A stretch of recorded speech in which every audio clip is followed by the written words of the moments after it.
Kung may 1,000 pesos ako ngayon, ano kaya magandang gawin para lumago? Well, panoorin mo tong video na to para sa 3 smart ways para masulit ang 1,000 pesos mo.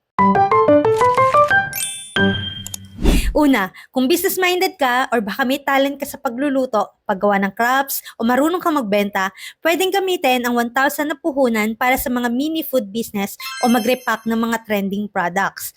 You can use your social media, FB Marketplace, TikTok Shop, IG Stories to promote your product. Hindi kailangan maging perfect ang importante, simulan mo na.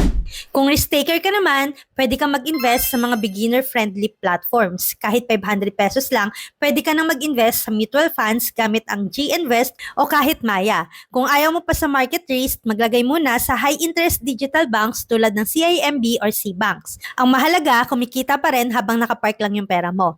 Mas maganda ito kaysa nakatenga sa pitaka, pero laging tandaan, always research before investing. Hindi porke digital, safe na agad. At ang pinaka-best way, pwede kang bumili ng financial book, mag-enroll sa online course, o makinig ng podcast tungkol sa pera. Bakit ito mahalaga? Kasi knowledge equals long-term gain. Kasi ang kaalaman, compounded din ang kita. Once na matutunan mo, lifetime mo nang dala. Isipin mo, ang 300 pesos na book ngayon, pwedeng magbigay sa'yo ng skills para kumita ng dagdag na 3,000 per month in the future. Ang 1K ay maliit lang sa iba, pero malaking puhunan kung gagamitin ng tama.